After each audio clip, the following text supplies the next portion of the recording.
नमस्कार, मैं हूं आयुष सूर्यवंशी और आप देख रहे हैं ऑपरेशन मिडनाइट। भारतीय सेना के जिस शौर्य ने चीन को घुटने के बल ला दिया, आज आपको उस ऑपरेशन के बारे में जानना बहुत जरूरी है। ये एक ऐसा ऑपरेशन है जिसने चालबाज चीन की 4 महीने पुरानी साजिश को फेल कर दिया।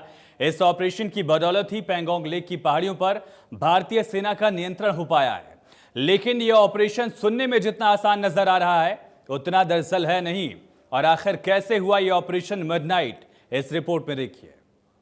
स्पेशल फोर्स यानी 22 रेजिमेंट के जवानों के साथ इस मुश्किल चढ़ाई की तैयारी कर रहे थे। पिछले महीने इस ऑपरेशन से लगे झटके ने चीन की बेचैनी बढ़ा दी है। चीन अब एलएसी पर युद्ध जैसी तैयारी करने लगा है, लेकिन ये ड्रैगन की गीदड़ भभकी से ज्यादा कुछ भी नहीं, क्योंकि अब चीन भी जानता है कि वो चाहे जो कर ले, इस बार उसकी हार तय है। क्योंकि ऊंची चोटियों पर हिंद के वीर योद्धा तैनात हैं, जिनके अचूक निशाने से बचना नामुमकिन होगा।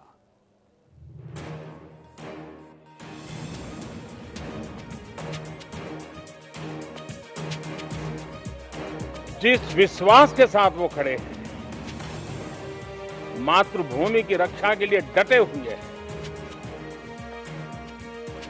लद्दाख में भारत के वीर योद्धाओं ने चालबाज चीन की हर चाल को फेल कर दिया है। आंखों से अंगारे बरसाने वाले ड्रैगन को घुटने के बल ला दिया है। चीन के सन की तानाशाह जिनपिंग को ऐसा शौक लगा है कि पूरा बीजिंग भारत के झटके से कांप रहा है। भारत के सूरमाओं ने ऐसा पराक्रम दिखाया है कि पूरा गेम बदल गया है। आज जब हमारी सेना के वीर जवान सीमा पर डटे हुए हैं, बड़ी हिम्मत के साथ, जज्बे के साथ, बुलंद हौसलों के साथ दुर्गम पहाड़ियों में डटे हुए हैं। सेना के जवानों के पीछे देश खड़ा है। संसद और सांसद सदस्यों के माध्यम से खड़ा है।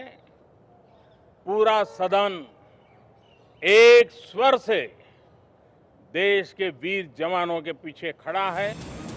चीनी सैनिकों पर आसमान से मौत बरस रही है और ऊंची चोटियों से हिंद के वीर योद्धा निशाना लगा रहे हैं।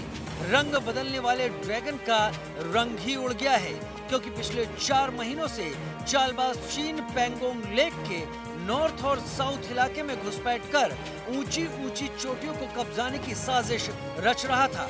लेकिन हिंद के सूरमाओं ने ऐसी रणनीति बनाई कि अगर चीन ने गलती से भी कोई गलत कदम उठाया तो उसका सर्वनाश तय है।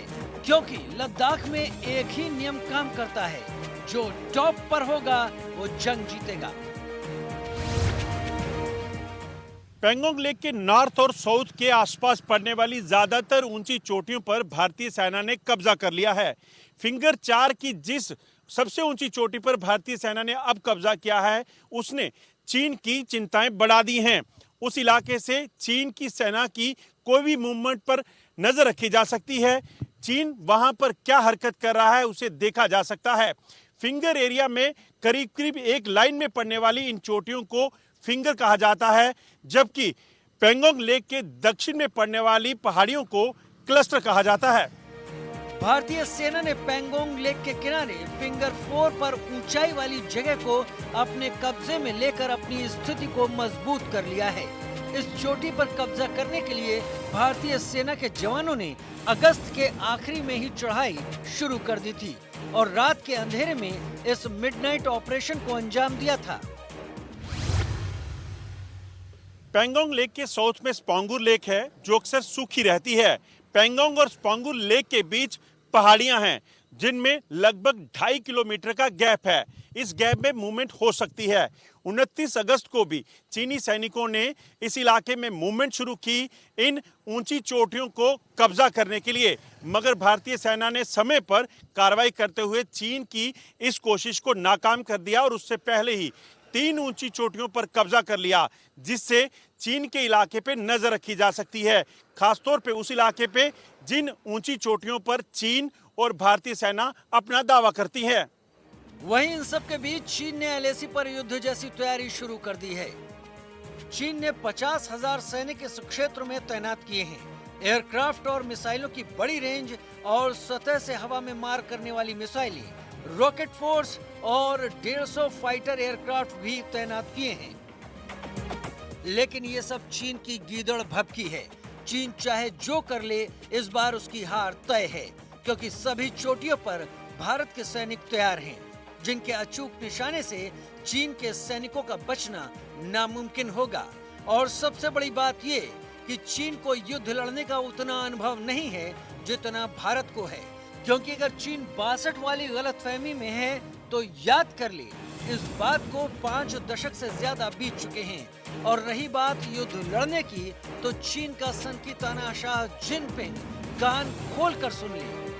भारत ने 62 के बाद 65 की लड़ाई, 71 की लड़ाई और करगिल का युद्ध जीता है। और गलवान में हुई मुठभेड़ में चीन क्यों भूल जाता है, जहां चीन के 60 से ज्यादा सैनिक मारे गए, जिस पर अमेरिकी अखबार न्यूज वीक भी अपनी मोहर लगा चुका है। चीन को ये याद रखना चाहिए, भारत योद्धाओं का देश है, और अगर चीन ने भारत से टकराने की कोशिश की तो इस बार गलवान में ही नहीं, पूरे बीजिंग में मौत बरसेगी। Bureau report, India news.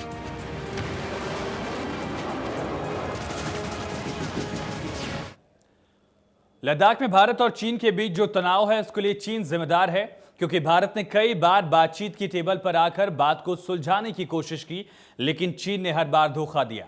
और चीन की इन्हीं हरकतों को देखते हुए भारत ने लद्दाख में अपनी तैयारी दुरुस्त कर ली है, ताकि चीन की हर साजिश का मुंहतोड़ जवाब दिया जा सके। ये रिपोर्ट। चालबाज चीन की चालबाजी एक बार फिर दुनिया के सामने है। ड्रैगन ने फिर एक बार साबित कर दिया है कि दोहरी नीति उसकी फितरत है, और वो इससे बाज नहीं आने वाला है। जिनपिंग की सेना ने एक बार फिर अपनी औकात दिखा दी है। जी हां, दुनिया की आंखों में अपनी इमेज झोंकने के लिए चीन भारत से लगातार बातचीत कर रहा है, लेकिन सीमा पर उसकी हरकतों से साफ है कि चीन शांति नहीं बल्कि घमासान चाहता है। एक तरफ चीन 5 पॉइंट पर भारत के साथ सहमति बनाता है, वहीं दूसरी तरफ आसमान से कैद तस्वीरों से खुलासा हुआ है कि चीन सीमा पर अपनी तबाही का सामान तैनात करने में लगा है। आइए पहले आपको 5 पॉइंट बताते हैं जिस पर भारत और चीन के बीच सहमति बनी है। इन 5 पॉइंट पर सहमति बनी।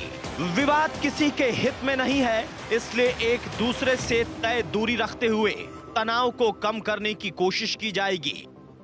रिश्तों को आगे बढ़ाने के लिए दोनों देशों के नेताओं के बीच पहले से जो एक राय बनी थी, उससे गाइडेंस लेना चाहिए। मतभेदों की वजह से तनाव नहीं होना चाहिए। दोनों देशों को सीमा से जुड़े मामलों में सभी मौजूदा समझौतों और प्रोटोकॉल को मानना चाहिए। बॉर्डर के इलाकों में शांति रखते हुए ऐसी कार्रवाई से बचना चाहिए जिससे माहौल बिगड़ने की आशंका हो।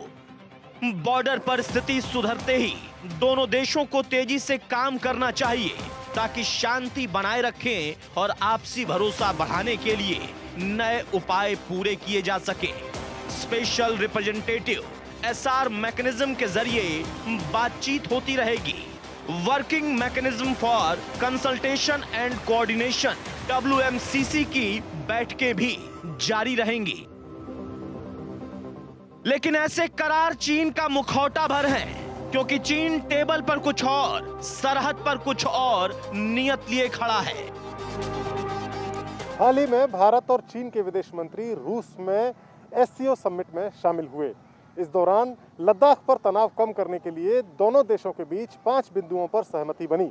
लेकिन अगले ही दिन सैटेलाइट की जो तस्वीरें सामने आई, उससे पता चलता है कि चीन LAC पर तनाव कम करना चाहता नहीं है। ये तस्वीरें सबूत है कि चीन एक बार फिर LAC पर अपनी डिप्लॉयमेंट बढ़ा रहा है। ब्लैक टॉप पर भारतीय सेना का कब्जा हो चुका है। पेंगोंग झील के आसपास बाकी महत्वपूर्ण चोटियों पर हार से बौखलाया ड्रैगन सीमा पर उलटफेर करने की कोशिश में लगा है। ये चीन की बौखलाहट का ही नतीजा है कि चीन सीमा पर और अधिक सैनिकों की तैनाती कर रहा है। दरअसल मिलिट्री और कूटनीतिक दोनों ही फ्रंट पर मात खाने के बाद चीन को अब ये समझ नहीं आ रहा कि वो इस मुद्दे से कैसे निपटे। इसीलिए चीन एक तरफ भारत के साथ शांति की बात करता है तो दूसरी तरफ भारत के एक्शन के बाद बौखलाहट में LAC पर तनाव वाली हरकत करता है। इन तस्वीरों से साफ है कि चीन विवाद वाली जगह पर अपनी सेना भेजने में लगा है। वहीं भारत ने भी साफ कर दिया है कि किसी भी हालत में भारत विवाद वाले इलाके से तब तक सेना पीछे नहीं हटाएगा जब तक चीन ऐसा नहीं करता है। साफ है कि ड्रैगन पूरी तरह से भारत के चक्रव्यूह में फंस चुका है। ये भारत की सफल कूटनीति का नतीजा है कि चीन ने हाल ही में भारत के दबाव के बाद अरुणाचल प्रदेश के युवकों को वापस भारत को सौंप दिया है। दोनों देशों के कोर कमांडर्स के बीच आखिरी बातचीत 2 अगस्त को हुई थी। भारत की ओर से 14वीं कोर के commander lieutenant general Harinder Singh और चीन की ओर से दक्षिणी Xinjiang military district chief major general Liu Lin बातचीत करते हैं। भारत में 2 अगस्त के बाद से ब्रिगेडियर और कर्नल लेवल पर चीन से बात जारी है। सूत्रों की माने तो भारत इस बात का इंतजार कर रहा है कि बातचीत के बाद दोनों देशों के बीच नरमी का जो माहौल बना है उसका जमीन पर क्या असर होता है। सैन्य अधिकारी भी ये बात मान रहे हैं कि मिलिट्री कमांडर्स की बातचीत का असर भी तभी होगा जब PLA को ऊपर से इस बात का निर्देश मिलेगा कि डिसएंगेजमेंट किया जाए। चीन का मुखौटा दुनिया के सामने उतर चुका है। वहीं ये बात भी साफ हो गई है कि भारत के रचे चक्रव्यूह में हर मोर्चे पर चीन की घेराबंदी हो गई है। Mohit Khan, bureau report, India News. चलिए एक नजर अब तक की सुर्खियों पर। प्रस्तुत करता है हेम पुष्पा। इम्यूनिटी बढ़ाए, स्वस्थ बनाए, महिलाओं की नंबर 1 आयुर्वेदिक औषधि व टॉनिक।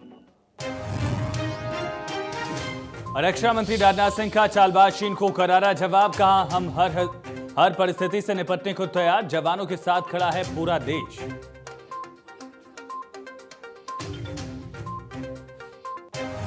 ओपी धनखड़ और जेपी दलाल की अगुवाई में केंद्रीय कृषि मंत्री से मिला किसान नेताओं का डेलीगेशन।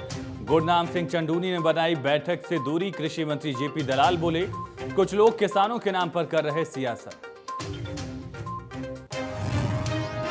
अध्यादेशों को लेकर दो फाड़ हुई किसान यूनियन। दिल्ली के हरियाणा भवन में भिड़े किसान नेता। चंदूनी गुट समेत कई संगठन कर रहे हैं अध्यादेश वापस लेने की मांग।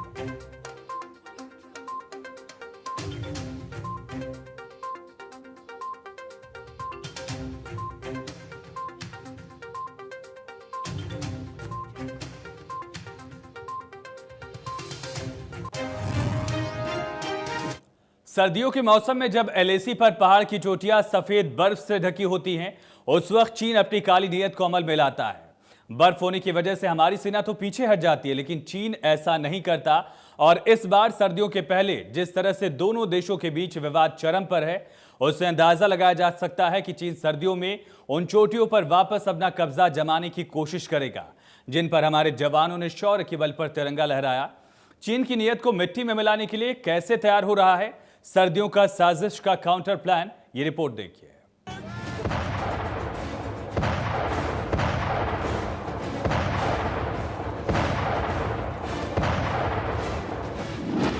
सर्दियों की साजिश का काउंटर प्लान 1। गलवान, पेंगोंग और सियाचिन के इलाके में बर्फ गिरते ही ड्रैगन साजिश रचना शुरू कर देता है। मौसम और हालात का फायदा उठाकर चीन पहाड़ों पर कब्जा करने का इंतजार कर रहा है। दरअसल चीन की साजिश है कि वो अपने सैनिकों को बर्फबारी के बाद उन ऊंची चोटियों पर कब्जा करने भेजेगा जहां भारतीय सेना पहले से कब्जा जमाए हुए है। मगर चीन की इस विंटर प्लानिंग को फ्लॉप करने के लिए भारतीय सेना पहले से तैयारी कर चुकी है। लगभग 6 महीने का होता है, ये मार्च के समय तक का जा सकता है, अक्टूबर से लेकर के मार्च के महीने तक ये खिंच सकता है। तो उस लिहाज उसको ध्यान में रखते हुए भारत अपने सैनिकों की जो पूरी तैयारी को ध्यान में रखते हुए उनकी हर तरीके से उन्हें सपोर्ट सिस्टम प्रोवाइड करा रहा है, और जिसमें कि उनके स्वास्थ्य को भी अगर बेहतर बनाने के लिए जो उनकी ज़रूरी दवाएं हैं, ज़रूरी मेडिसिन हैं, और जो जब ऑक्सीजन की कमी हो जाती है या जब बहुत ज़्यादा जो है टेम्परेचर लो होने की वजह से जो बीमारियां होती हैं उसको भी ध्यान में रखते हुए हर तरीके के प्रोटेक्टिव गियर्स उन्हें प्रोवाइड कराए जा रहे हैं। एलएसी पर भारी संख्या में जवानों की तैनाती है। माना जा रहा है कि इस बार ठंड के मौसम में भी भारतीय सेना और आईटीबीपी के जवान एलएसी पर डटे रहेंगे। सेना तक जरूरत का हर सामान पहुंचे, इसके लिए बेस कैंप और ट्रांसपोर्ट की तैयारी अभी से शुरू हो गई है। जवानों को ठंड से बचाने के लिए कपड़ों और बाकी जरूरत का सामान भी तैयार कर भेजा जाएगा। सर्दियों की साजिश का काउंटर प्लान 2। चीन ने एक बार फिर भारत की जमीन वाले ब्लैक टॉप पर कब्जा जमाने की साजिश की थी, लेकिन भारतीय सेना ने ड्रैगन की साजिश को नाकामयाब कर दिया। इस बात से बौखलाया चीन घुसपैठ के नए रास्ते खोजने में जुट गया है। भारत के हाथों एलएसी पर शिकस्त खाने के बाद अब चीन नेपाल और भूटान के जरिए घुसपैठ करने की कोशिश कर सकता है। ऐसे में एसएसबी और आईटीबीपी को अलर्ट रहने को कहा गया है। बता दें, हाल ही में गृह मंत्रालय में बॉर्डर मैनेजमेंट के सेक्रेटरी ने एसएसबी और आईटीबीपी के अधिकारियों के साथ बैठक की थी। सूत्रों से मिली जानकारी के मुताबिक चीन, नेपाल और भूटान सहित अन्य सीमाओं पर अलर्ट रहने को कहा गया है। तनाव को देखते हुए उत्तराखंड सीमा पर अतिरिक्त फोर्स भेजी गई है। उत्तराखंड के कालापानी इलाके में एसएसबी की 30 कंपनियों को भेजा गया है। कालापानी वही जगह है जहां भारत, नेपाल और चीन की सीमा एक जगह पर लगती है। नेपाल से सीमा विवाद के बाद ही भारत ने सभी सीमाओं को बीते 6 महीने से सील किया हुआ है। इन सीमाओं पर गतिविधियां रोकने के लिए पहले ही अलर्ट जारी किया जा चुका है। नेपाल से कालापानी और लिपुलेख को लेकर सीमा विवाद है। भारतीय सेना में, इसमें थल सेना और एयरफोर्स है, उनके डिप्लॉयमेंट काफ़ी हद तक किए जा चुके हैं और पूरे लद्दाख में और पूरी एलएसी पे भारतीय सेना सतर्क है। उसके जो आर्टिलरीज हैं और गन्स हैं, इन्फेंट्री हैं, मैकेनाइज्ड इन्फेंट्री है, वो सारे जहाँ पर ज़रूरी है वहाँ पर उचित रूप से डिप्लॉय किए जा चुके हैं। ऑपरेशन मिडनाइट में इतना ही, लेकिन खबरें लगातार जारी हैं, बने रहिए।